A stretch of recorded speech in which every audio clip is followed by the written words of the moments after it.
Hi everyone, this is Carly from Carly's Creative Clay. In 9 minutes 31, I'm going to be showing you all how to make a raccoon out of polymer clay. See you then. Bye.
Hi everyone, welcome, welcome. I see we've got Charlie already.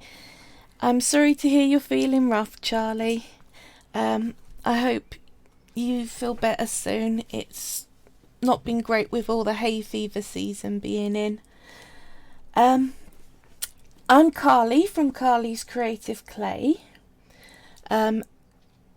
As usual, I start out every week with an item from my shop, and this week I've got two different items, but they were made from the same pattern clay, so I thought I'd show them together.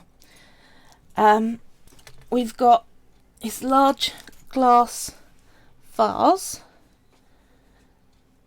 Charlie says thank you, Carly. No worries, Charlie.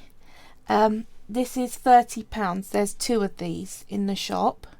It's a rounded cornered square that I've covered in a rainbow and black swirly pattern. And with the last little bit that I had left over, I made this flower, and it's on a trinket box. So the underside is raised twisted red, and then you've got the heart-shaped box, and that's 20. So they're both available in my Etsy shop. There's, as I said, if you want, there are two of these. So let's get these out the way and get on with what I'm up to this week. When I moved into this room, I thought I'd have lots and lots of room. It's amazing how much I've filled it all up already. Right, this week we're going to be making some raccoons.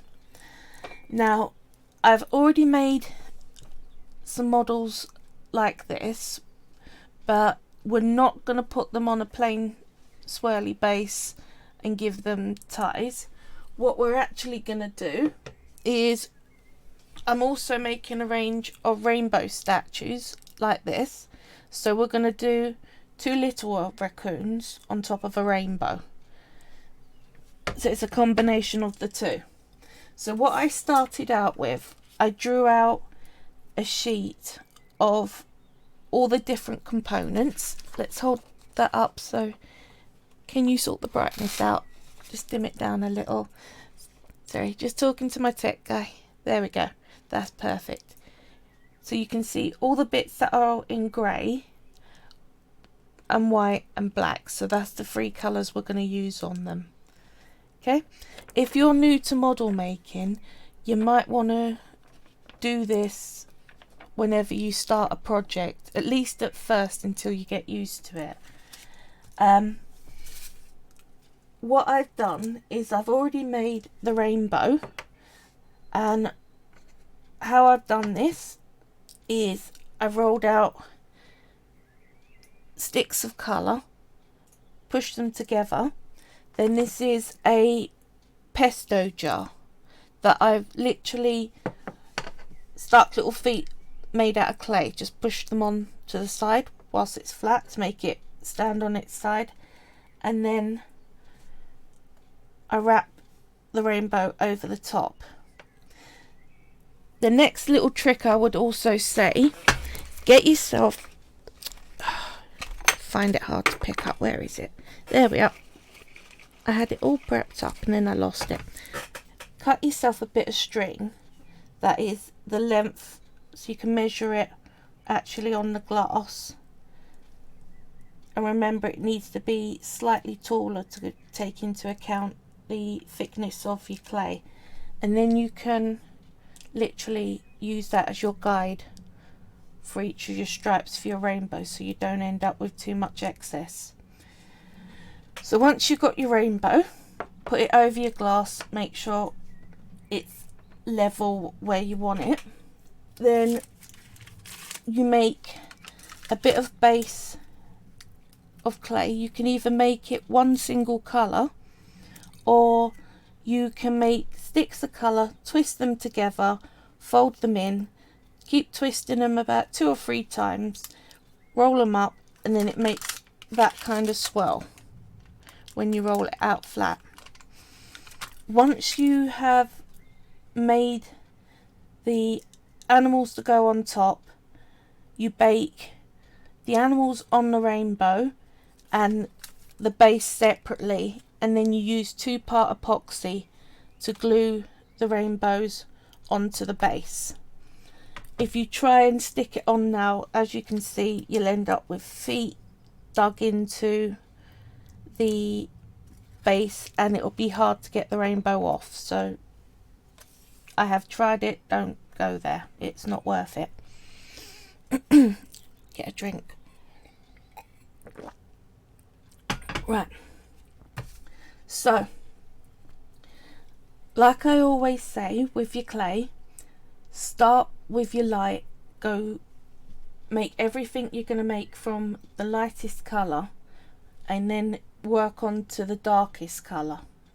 It means that you have less chance of having colours smudged onto bits you don't want them by having dirty hands. You can wash them a lot, you can use wet wipes to clean your hands up if you don't want to keep getting up and down.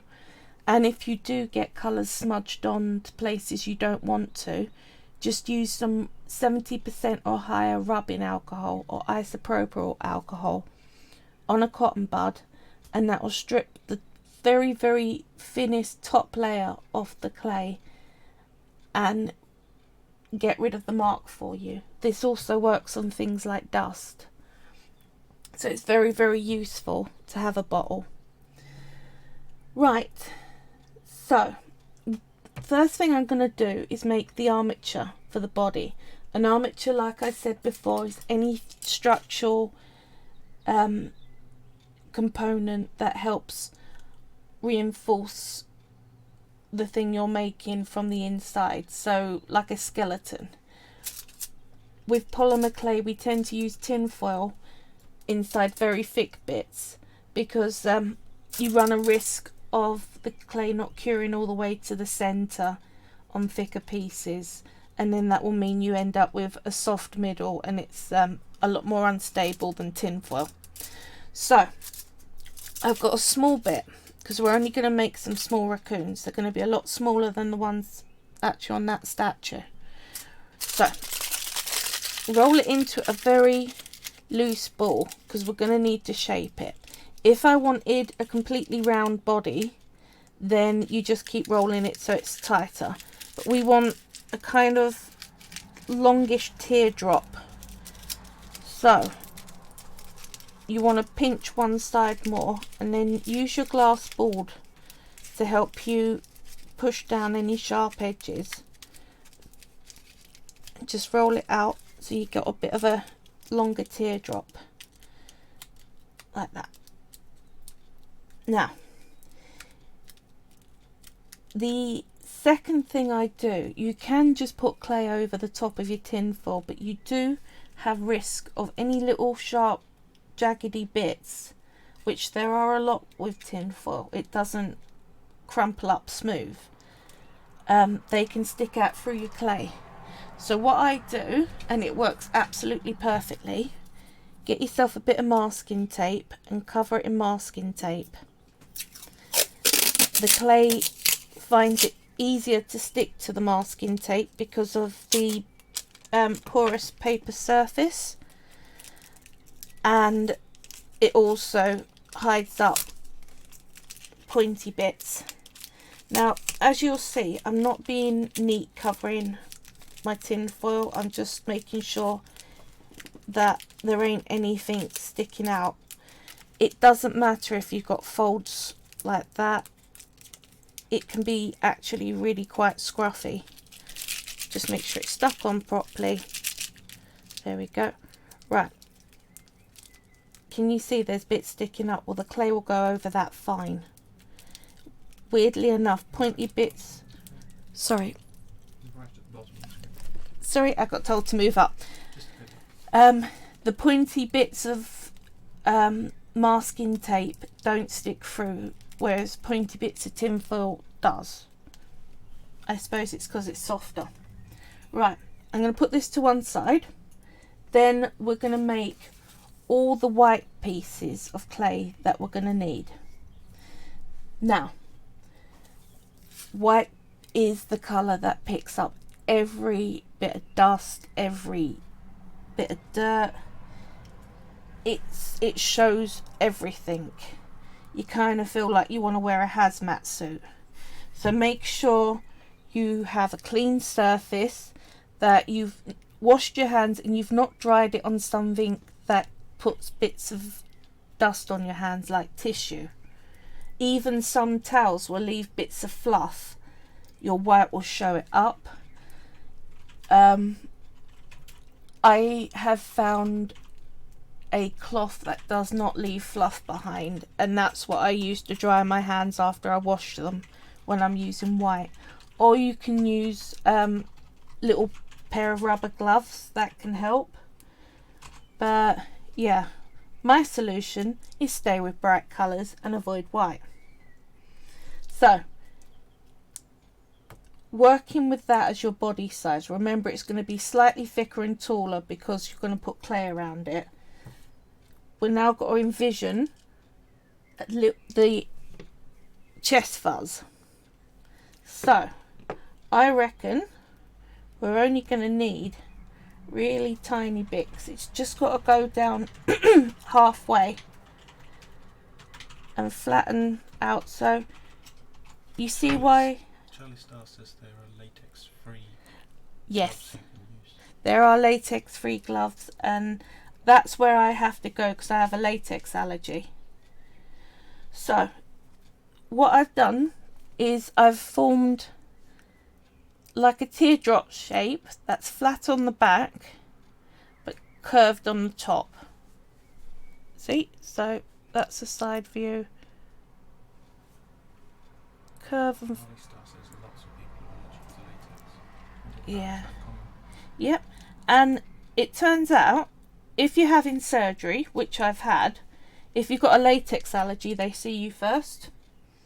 They rather get your surgery out the way and then deal with all the people that can have latex around them.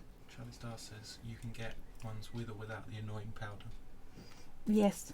Right. There's two ways you can do this, and I tend to do a mixture of both. We're going to make it so that we got the fluffy lines of hair. Now, I've got a little pair of nail scissors. If you try and use the chunkier kitchen scissors like that, I find it doesn't work. It's too big and it's too thick across. You end up with very, very wide lines. You want the tiny, tiny little nail scissors. You're going to pick the side that's the top, so that's the flat size, and you're going to go just diagonally and start putting in a few little slices. Doesn't matter that it's not going all the way to the middle, you kind of don't want it to. All the way down to the tip. Then flip it over, do the same the other side. And again, I'm not being so accurate that I'm measuring it all out. Just making that kind of ruffled effect. Like that. Sorry, zoom in. It's not zooming, it's focusing. Oh, focusing. I need to change the brightness as well. There we go. Brightness is a bit down because white shows up on a dimmer background. See, I've feathered the edges. There's still that kind of curve. I'm then going to put it down on the board and use a needle tool to go from the center line and just score in some more fluff. Make sure you don't break the tip off, so I put my finger there to stop me from pulling it off. And then again the other direction, following the same angle as the slices. You will find one direction easier to do than the other because your dominant hand will always be far easier to draw a line with than with your non-dominant. But this is what you end up with. So, kind of fluffy and line marked. See? Now, Put that to one side. So that's the fluffy chest plate. Now we're going to do the face mask fluff. So picture the size of the head. That's going to be about the size of a marble. And we're then going to get a real small bit of clay that is probably about a quarter of the size of what you're going to do the head. So just hold it against your base and pinch off until you got what you think is right. Charlie Star says, instead of using other hands, could you spin it and do the second edge? Yeah, but I do that and then forget that I'm chopping it in an upward direction rather than a downward, and I've made it so that they're, instead of doing that, they're doing that. It's just me. However you find is best for you, that you're less likely to trip yourself over with. Right. Charlie also says, hey fairy hedgehog. This face, hey fairy hedgehog, the first thing we need to get is that curve above the eyes. So we're going to push the little circle flat, stretch it out a bit, stretch it down a bit, so you've got roughly the face size that you want. Then you get your needle tool and you need to find directly the middle, and you're going to push down to make a kind of V, and then either use the needle tool to just bring it out so that it's a little bit more wider and less round, and use your fingers to soften up the edge so you end up with a bump that you like. Yeah, so that's that far. Sip a drink, my throat is really dry today. I'm going to have to leave this a bit darker than usual for the light. We're going to have to leave it a bit darker, my techie guy's saying, because we're dealing with white and it doesn't show up so well. So I'm going to get my scissors again, and I'm just going to chop some little slices just to floof out around the side of the face, and again on the other side. So again, you could flip it like that and do it from the back, which is what I tend to do. So there we go, some cheek floof, a face with the point in the middle. It doesn't matter if it's not completely rounded at the bottom, because we will be just putting that under the chin, so it won't be that visible. So that one goes to one side. That's the two poofy bits done. So now we're on the two little balls and the triangle teardrop thing for the mouth. So looking at the size of that whole face, we're going to need a very, very tiny muzzle balls. So go against the bit that you've just made and have a look. Don't forget you've got to fit eyes in as well. So they look about right. Make sure that they're the same size as each other and roll out any odd lines so that they're two tiny smooth balls, and then you just line them up and push them together like that, and then they go to one side. Now, using that as your guide, you've got to do the teardrop's got to be slightly smaller than one of the balls, so that's even less clay. So we're going for about this much, maybe a little less. There we go, that much. We're going to form a little teardrop. Then that was going to be too big a ball tool. Either get a ball tool or something with a little rounded end that won't mark your clay. if you can't do this, just use a straight triangle, but I like to put a little dent in the middle and just make that shape.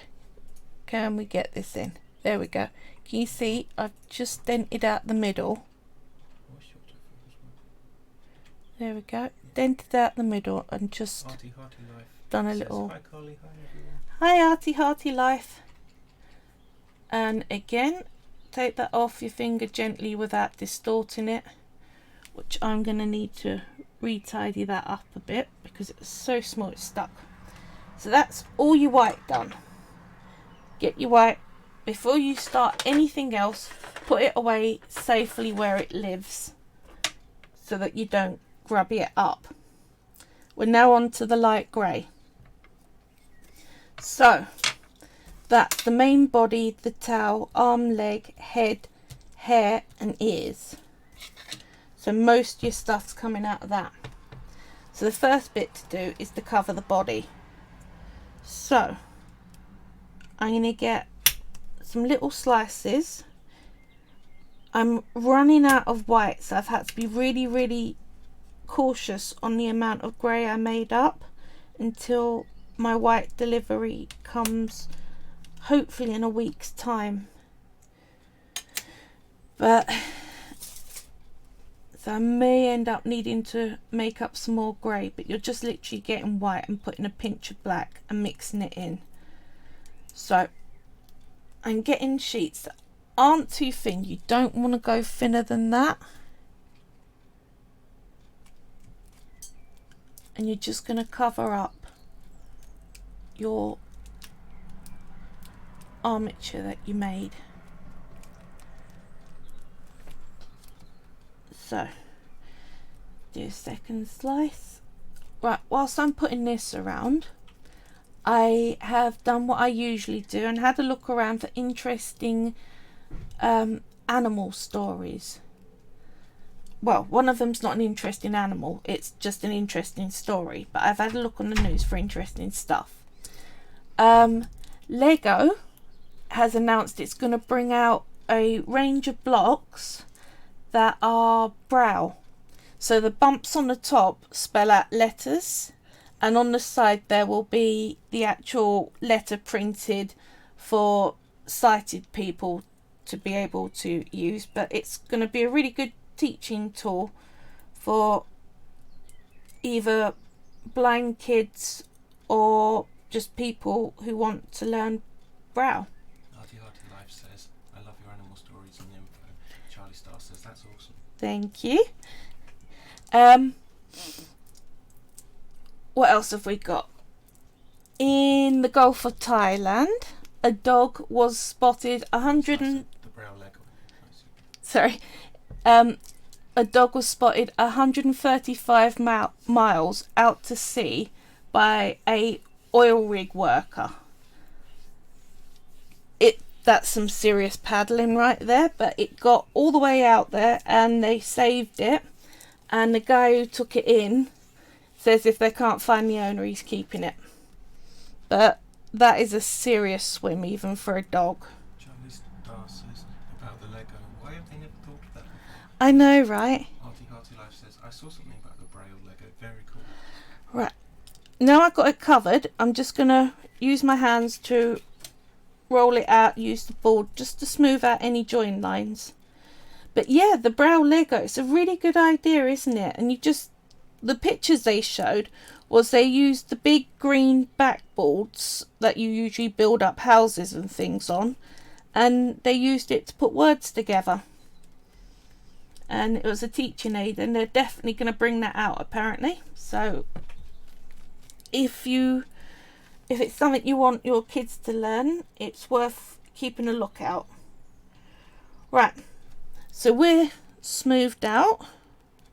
There is more, so when I get to another bit where there isn't really much for me to explain, I'll go on to some more of my interesting ones I've gathered. Hearty Life says, doggy paddle and paddle and paddle and paddle and paddle and paddle. I know, right? He must have been so hungry when they got him on board. Someone... It's likely he may have fallen off a boat, to be fair. It is possible he could have fallen off a boat. That is a That is quite a significant swim. Right, now we need to split this in half. So one half is going to be your 4 limbs. So divide that into even 4 bits. Then we've got everything for the head and the tail to do out of the rest of this.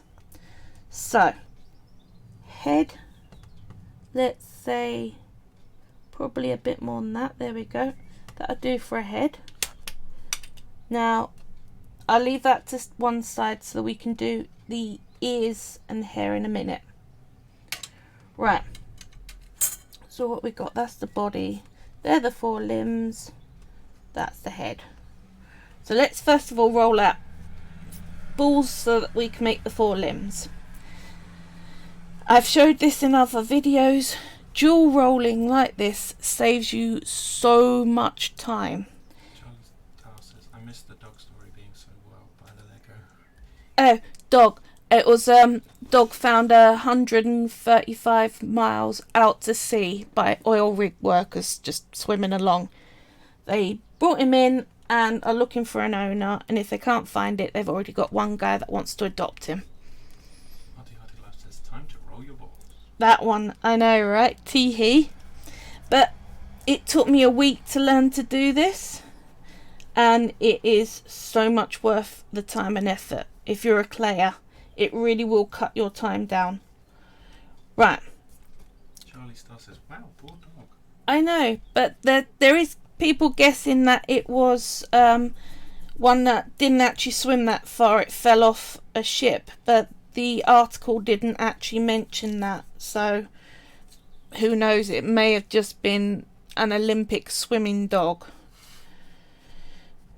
But he's all good. Charlie Star says, glad you got rescued. Yes. Right. So here we go.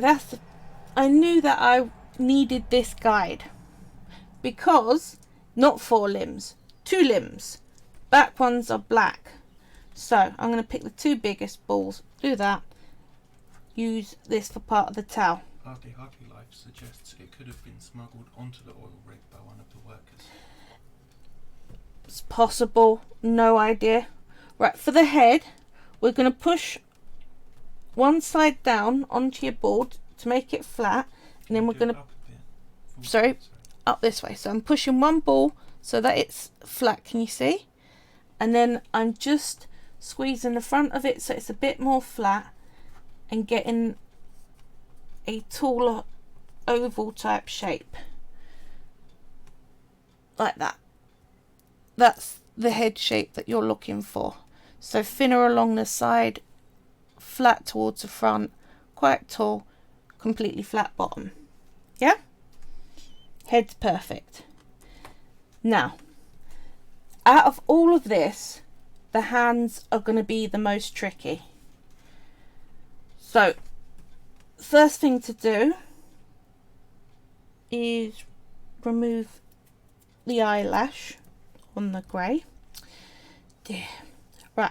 Hardly Life says, a Thai person would do something like that. They are nutters. I'm half Thai, so I'm allowed to say that. Don't tell my mum. Charlie Star says, giggles. Yeah. Right. We're going to pinch from the middle. We're rolling it into a stick where one end is slightly bigger than the other end. So the bigger end is going to be the shoulder, and that bit of clay that we've got there, that bump, that's what we're going to form the hand out of. So you want to first bring it into a mitten type of shape. So pull it up and flat so you're now mittened. Yeah? Like that. Then you can either use your X-Acto knife to cut fingers, or you can use those scissors again. Charlie Star says, if I had to work on an oil rig, I would want to take my dog with me if I had one. Hardly Life asks if you, I think if Charlie is Thai. Then Charlie says, Star, be careful not to let him go overboard. Yeah, It must be hard. Dogs like to go out and be in the greenery and that sort of stuff. I'm not sure a dog would be happy on an oil rig. Maybe a bulldog, they're pretty lazy. So, I've got some rough fingers cut out. Now, what I'm going to do is using my fingers, and if you're not so good with your fingers, find a flat tool, put your hand flat on the table, and just, you want to round off some of those finger ends because they're going to be pretty square. You can use your X-Acto blade and cut them into the shape that you want, but I prefer to try and keep the extra clay and just shape them using a tool and my hands. Hardy Life suggests they'd have been playing fetch and threw the stick too far. You've got to be a really irresponsible owner to play fetch with your dog on a boat so that you can fall over. Right, can you see how they're a little bit scruffy? I'm going to tidy up the underside before I show you, or you're going to think the quality of my hands just absolutely suck, because they do look a bit scruffy. Hardy Life says, I told you, nutters. And then Charlie says ruffle. You're so awesome. Right, so you're going to fiddle and get your fingers to where you want. You want 3 fingers and a thumb is Raccoons. There we go. That's roughly where I want, and Can you go forward? there we go. Now I've got a shape that I want. Can you see? I made some little tiny hands. Hardy Life says you should meet my flippin' mother. I'd love to meet your mother. Honestly, she must be awesome. She produced you. So, again, hands are something you're really going to need to practice and fiddle with. They're not easy. I find they're easier with a less soft clay. Charlie Star says, oh, cute little raccoon hands. I'm using up some end of my Fimo Soft, and I'm finding these hands are a lot harder to do with Fimo Soft than with Fimo Professional. Hardy Life says she's barking. Yeah, but all the good mothers are. That's part of being a good mum, isn't it? Right. So this time I'm doing it with the knife, just trimming off the squarish shapes to show you the difference between using a knife to trim with and using a tool to just push flat. Charlie Star says craziness is a good trait to have in my mind. Yeah. Makes the world much more interesting place. So, always check the underside. You'll get the top looking really tidy and lovely, and you turn it over and it'll look like the hand's been in a really bad car accident. So, can you see? I'm just tidying up some of these scruffier edges, and you can use your ball tools. Hardy Life says bloody exasperating. Wouldn't be a good mum if they weren't. There we go. Right, roughly. I'll probably fiddle with these more off camera, Charlie Star says sounds like an awesome mum. pulling them into the right shape and stuff. But there you go, 2 hands. Yeah? So they go to one side. So we got heads, hands. We need the tail done. So you get a nice large bit of clay. I'm going to be able to do the ears and all that out of that last bit there. Roll it out into a ball whilst I'm doing this. More info on Notre Dame Cathedral. Apparently it had 3 beehives on the roof and containing 180,000 bees, and they've all been saved. None of them got any thigh issues. So I'm just bringing it so that it's thicker in the middle and pointed to the tip, and that gives you that nice thick towel colours. So doesn't matter that one side is thicker than the other, that's what you want, and you want the thicker side to have a flat base to attach to the butt. So there we go. Life says, she's not crazy in a cool fun way, more in a dopey shit way. It's I survived childhood.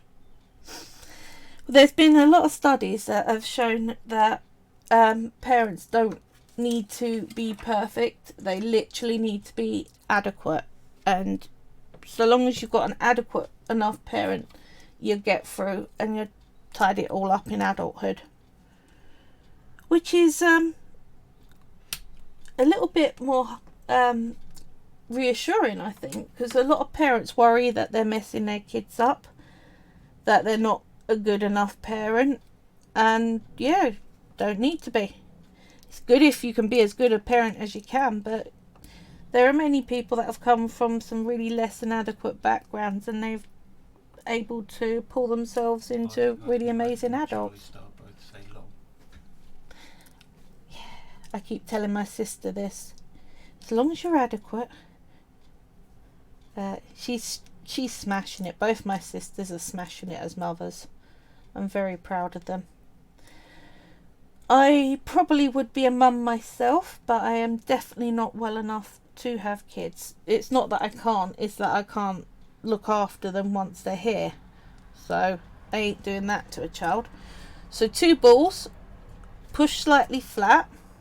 Now we want to make that kind of cup shape. So what I find is in most tools there's either a triangle or a rounded, something like that kind of shape. You can even use your smudging tools or a ball tool, depending on if you want a round or a point. Hearty Life says, how many siblings do you have? You have mentioned 2 sisters and a brother. Okay, I've got 2 birth sisters, an identical twin and an elder one who's 2 years older than me, and a brother who I've acquired because he basically is like a brother and attends every family gathering, so everything that counts, he's my brother. I'm going to use a slightly bigger ball tool. I think I want a rounded here. This is the thing, you end up acquiring tools, and my favourites are, there's a metal range like this of wax sculpting tools. I love them dearly. That's another from the range. I use them the most, and my ball tool range and my X-Acto knife and my needle tool. If you want to splurge on tools, that's where I suggest you go. Right, little dent, there we go, that's an ear. So we've got 1 ear, 1 more ear to do, like that. Yes, it's good having siblings. It's interesting being a twin.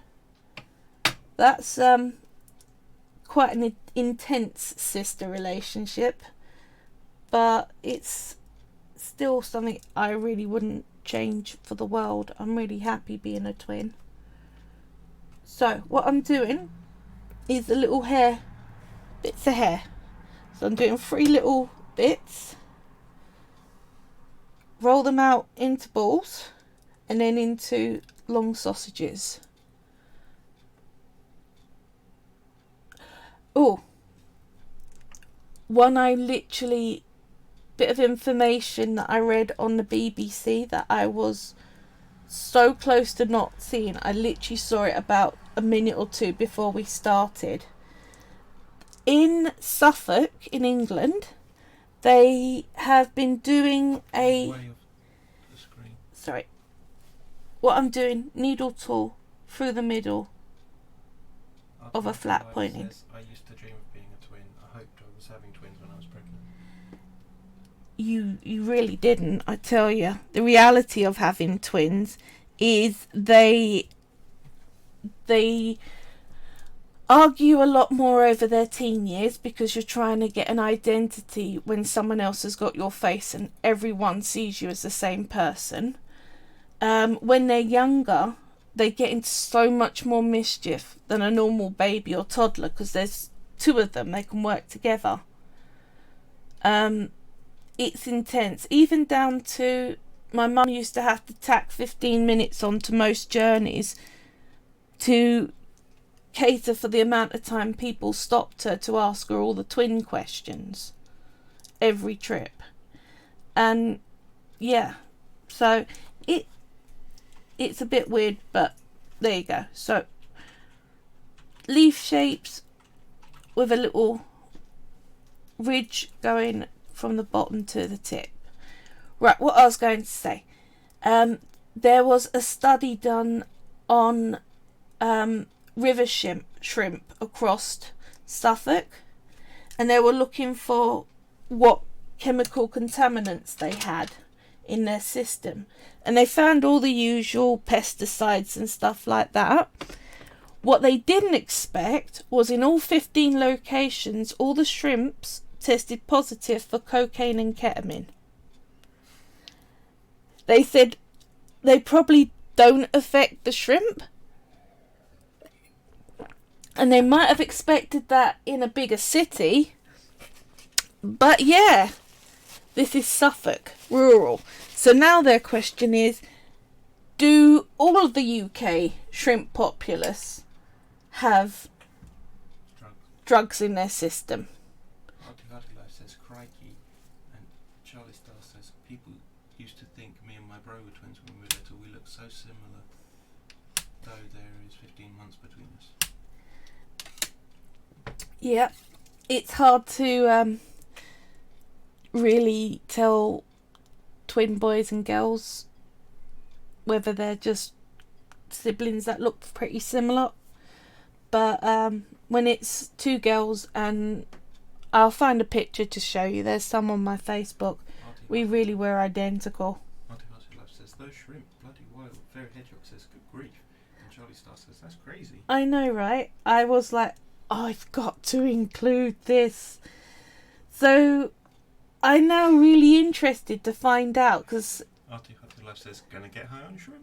I know, apparently it's not enough to affect anyone eating it, and it's not enough to, they don't think it's affecting the shrimp. What, so it's like traces, like people find the money? They didn't say it's not, they said I don't think. so yeah, we've been supplementing our shrimp populace. So what these two balls are, that's the little feet. So what you're going to do, roll them either out in singular balls like this, or do my dual wielding ball rolling. Artie Love says they need to sort out the dosage. And Charlie Star says too many drugs being dumped into the water system. I know, but I didn't expect it. I didn't know that it was I should have known that it wouldn't just dissolve into the water system and not be noticeable. But yeah, that. So we're making little teardrops. They're going to be the feet. We're putting some little toes in a minute. So make sure they're roughly the same size, like that. And then what you do is you get your needle tool and just draw in two little lines. So you got 3 toes. I don't know if you can see that properly. Just to focus. We're going to adjust the focus now. Right, can you see I've done 2 little lines? That's going to be the top of the foot. So 1 foot, 2 feet. Duffborough says, hey Carly and Mr. J. Hey Duffborough, hope you've had a good week. You've missed some interesting BBC News article about them finding cocaine and ketamine in shrimp samples around Suffolk from Suffolk rivers. That's the little nose. That's going to be too big a nose, so don't forget you're going to size it up against the little balls for the face. says, hey, Charlie Star. like that. I've had a good week, thank you. Then I'm going to construct it, and then I'll do the face, the little eye patches and eyes. So, what we got? Body first, then we put the chest floof on, so that goes up to be level with the neck, and push that down. I need to grab some shrimp. I know, right? They did a study around Suffolk of 15 locations of contaminants in shrimp, and they didn't expect to find that one, but they did. That's what they found. I mean, along with a whole host of other stuff, but yeah, that one was out of left field. So we're gonna put the feet where we want them on the board, and then push your raccoon on top of it. Then give it a wiggle like that, and then they're up. So feet on. So feet and chest. When I saw the notification that you were making a raccoon, I came as fast as I could. Couldn't miss that. Oh, thank you.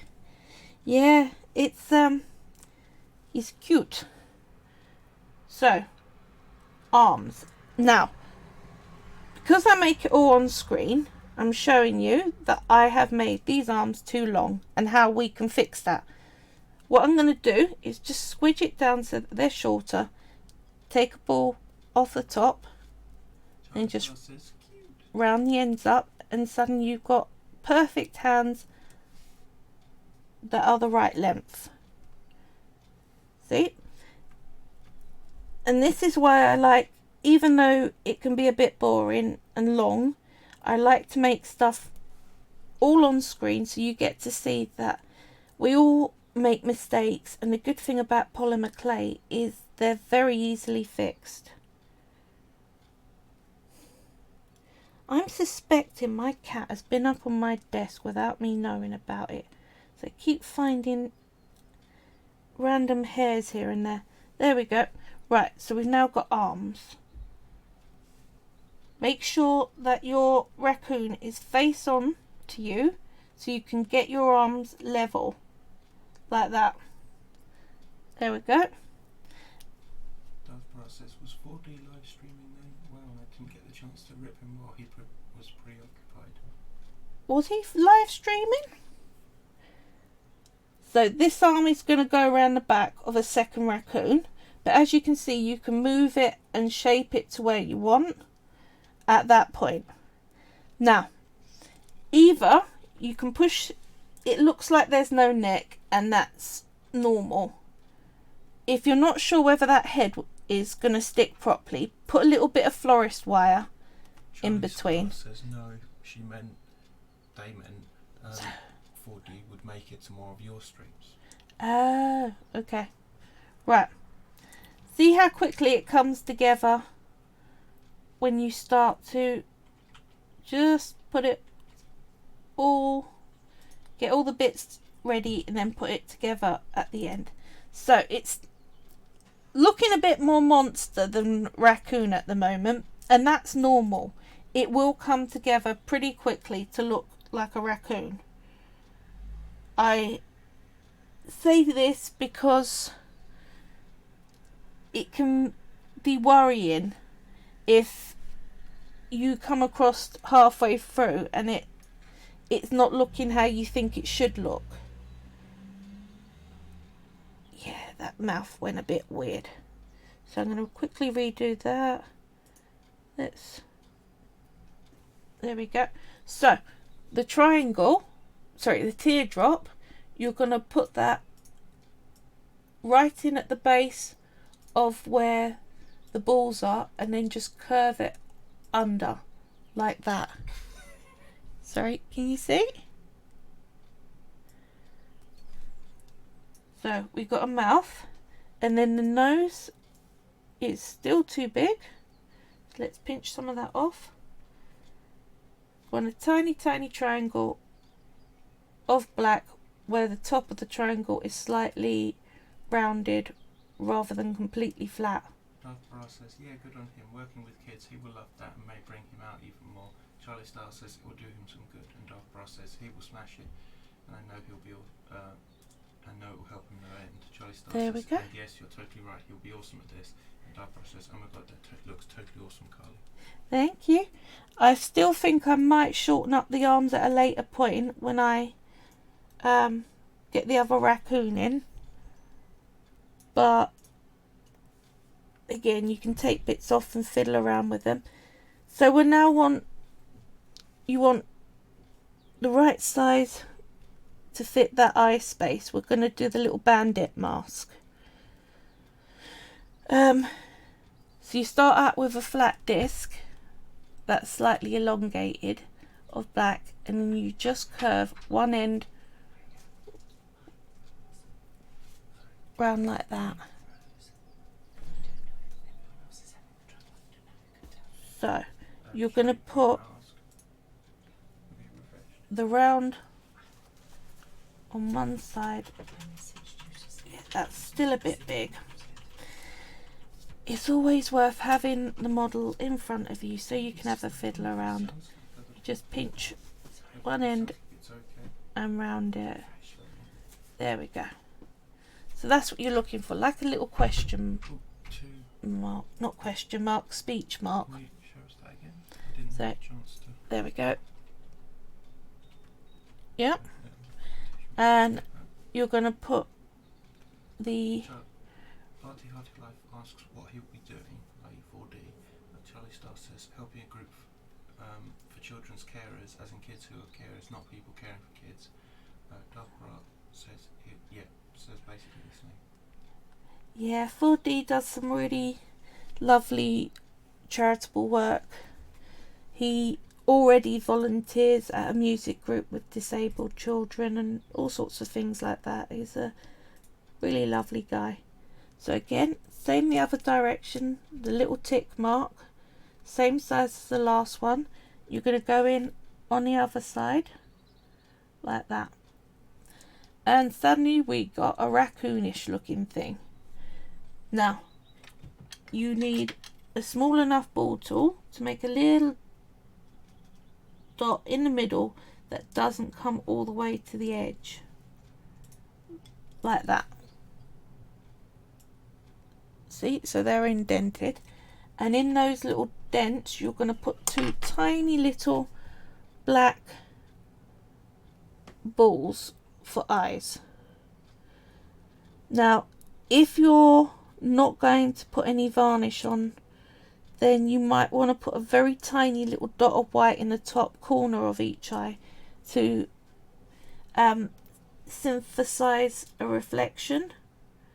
But I'm going to put a layer of varnish on all my stuff. The varnish I'm using at the moment is Duraclear Gloss Varnish Deco Art. What you're looking for in your varnish, if you're using polymer clay, is polyurethane varnish. If it doesn't say polyurethane, you're in danger of getting one that will melt your clay. So it's not as dramatic as, like, you know, the Alien series where I drip on it and it's sort of... No. What you do is you'll coat it, and it'll, half the time it dries and looks absolutely like it's worked. And then a few weeks later to a few months later, you come back and it feels sticky. And that stickiness increases to the point where you literally can leave fingerprints and make a sort of, you know, the noise when you take your finger off sellotape? That, it's not good. So Says, so cute. Charlie Star says, oh, thanks. Darth Vader says, yeah, he looks so cool. I love raccoons. we're now putting on the ears, which you can either round them, but I tend to put mine into a point, and you can leave them like that, or you can get your ball tool and just smooth down the bottom edge so it looks like they're joined on properly, like that. And so much of what I do with my clay to make it finished is, once it's done, fiddling with smoothing out bits and positioning bits better and that sort of thing. It's very, very hard to teach on camera. It really does come with experience, and it can take a while. I've fiddled with bits over a few days that look finished to other people, but I know aren't finished to me. And I wish it was something that I could really get a clearer idea of what I do so I can tell you guys. But unfortunately, I can only say, once you've done with whatever you're making, stop for a bit, take a look at it, see if there's anything you think could be changed, and if that change will make your item better or worse. And just go with it. If you don't like it, you can always fiddle with it some more until you get it to where you're happy. Charlie and Rob have been talking about 4D's new job, and so we now have this little dude. So I put some hair on and some ears on. We've got a face on, arms and legs and chest floof. So all we got now is a tail to do. So this tail needs some bands of black. So what we're going to do is we're going to roll out some sausages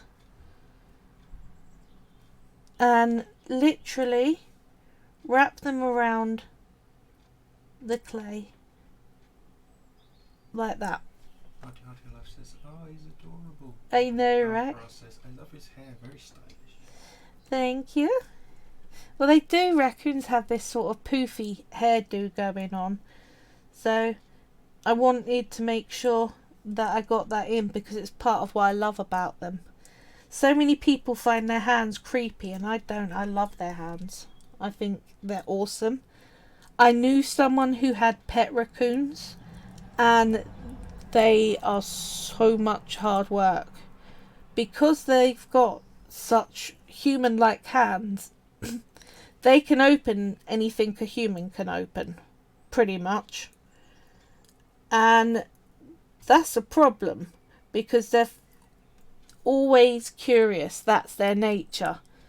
So they are constantly going through your house and your private things and taking everything out.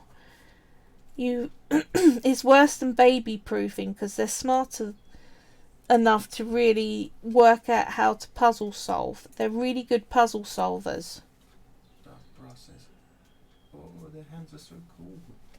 I know, but I know people who, when you talk to someone and they say they really don't like raccoons, when you really get down to it, what they don't like is the fact they've got very human-like hands, which I always think is weird. But then there is literally one animal that I truly dislike and am phobic of, and it's entirely reasonable. So Charlie Star says, "Sadly though, too many people with pet raccoons let them get way too fat." I know, it's because they will eat whatever you give them, and they're not very good at stopping when they are pretty full. I'm rolling this out. It doesn't matter if you misshapen it, because you can always squidge it back into shape, but you want to smooth the bands onto the grey so they look more professionally finished.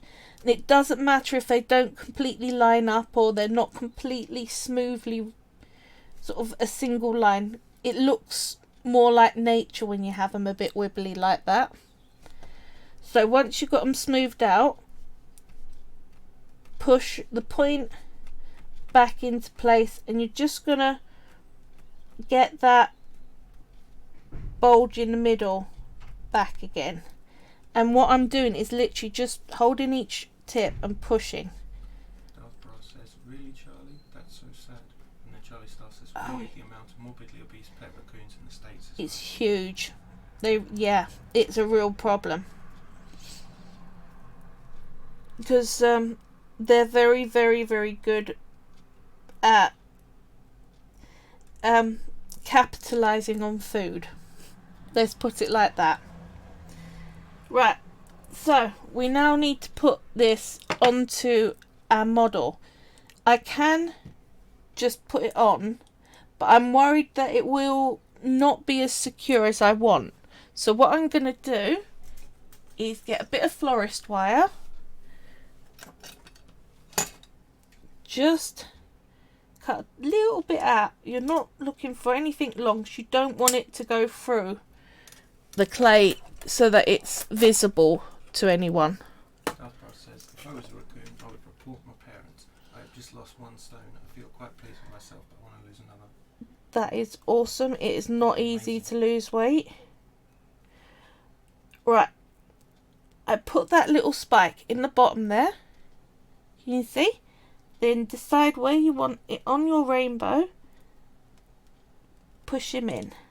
Now he's going to have a body that I'm going to make, and he's going to have his arm around the shoulder, and the tail's going to come up and twist with the other raccoon's tail, like I did on this one. And I literally just brought them both together, held the tip and twisted round like that. So we have our first raccoon. Here we go. One dude already. I'll make his counterpart over the next few days and get him baked off. So I'm all finished for the day. I hope you like your raccoon. If you make one yourself, Charlie Star says he's so cute. I know, I love raccoons. If you do make one yourself, please share pictures of it. I love to see the creations that you've used my tutorials for. Like and share any of my work, my Etsy shop. That's fantastic. Dark Process totally loved the pride rings. Charlie Star says, Thank you. Dark Process, no, you must make one more. Oh, not on stream tonight. It'll end up being a hugely long video. I'm going to say goodnight to you all, and I hope you all have a great week. And I will speak to you all soon. Thank you so much for turning up. Okay, bye. Bye, everyone. Bye.